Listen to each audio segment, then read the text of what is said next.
മാതൃഭൂമി ദിനപത്രത്തിൽ വന്ന ഒരു വാർത്തയുടെ അടിസ്ഥാനത്തിലാണ് ഈ വീഡിയോ. അതായത് വാഹനങ്ങളിൽ പിൻ സീറ്റിലും സീറ്റ് ബെൽറ്റ് നിർബന്ധമാക്കാൻ പോവുകയാണ്. പിൻ സീറ്റിൽ ഓൾറെഡി സീറ്റ് ബെൽറ്റ് ധരിക്കേണ്ടതാണ്, അങ്ങനെയാണ് നമ്മുടെ നിയമം. പക്ഷേ അതിപ്പോൾ സ്ട്രിക്റ്റ് അല്ല. പോലീസും AI ക്യാമറകളൊന്നും അതിൽ വലുതായിട്ട് ശ്രദ്ധിക്കുന്നില്ല. നമ്മുടെ ഫ്രണ്ട് സീറ്റിലുള്ള രണ്ടുപേരുണ്ടല്ലോ, ഡ്രൈവറും കോ ഡ്രൈവർ, ഇവരുടെ സീറ്റ് ബെൽറ്റ് മാത്രമാണെന്ന് വളരെ സ്ട്രിക്റ്റ് ആയിട്ട് പോലീസ് അതുപോലെ AI ക്യാമറയൊക്കെ എൻഫോഴ്സ് ചെയ്യുന്നത്.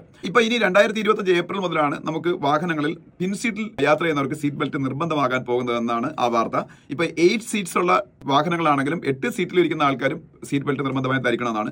അതിന് വേണ്ടിയിട്ട് പുതിയ ഇന്ത്യൻ സ്റ്റാൻഡേർഡുകൾ തന്നെ ഗവൺമെന്റ് ഉണ്ടായിക്കൊണ്ടിരിക്കുകയാണ് സീറ്റ് ബെൽറ്റുകളുടെ നിർമ്മാണവുമായിട്ട് ബന്ധപ്പെട്ട്. ഇപ്പോൾ യൂറോപ്യൻ സ്റ്റാൻഡേർഡിലാണ് വാഹനങ്ങൾ സീറ്റ് ബെൽറ്റുകളും എല്ലാം വാഹന നിർമ്മാതാക്കൾ ഉണ്ടാക്കുന്നത്. ഇപ്പോൾ ഇത്തരത്തിൽ സ്ട്രിക്റ്റ് ആക്കാൻ കാരണം 2022 ഇന്ത്യയിൽ ഒരു വൻ വ്യവസായിയായ സൈറസ് മിസ്ട്രി ഗുജറാത്തിൽ വെച്ച് വാഹനാപകടത്തിൽ മരിക്കുകയാണ്. അദ്ദേഹം ബാക്ക് സീറ്റിലാണ്, ലക്ഷറി കാറിൽ അദ്ദേഹം ബാക്ക് സീറ്റിൽ യാത്രയാണ്. ബാക്ക് സീറ്റിൽ സീറ്റ് ബെൽറ്റ് ധരിക്കാത്തതുകൊണ്ടാണ് അദ്ദേഹത്തിന് ആ ഒരു ഇമ്പാക്റ്റിൽ മരണം സംഭവിച്ചത്. ഇതാണ് കൂടുതൽ ഗവൺമെന്റിനെ ഇത്തരത്തിൽ ബോധവാന്മാരാക്കാൻ കാരണമായത്. അപ്പോൾ എന്തായാലും സീറ്റ് ബെൽറ്റ് ബാക്ക് സീറ്റിൽ നിർബന്ധമായാണ് 2025 ഏപ്രിൽ മുതൽ.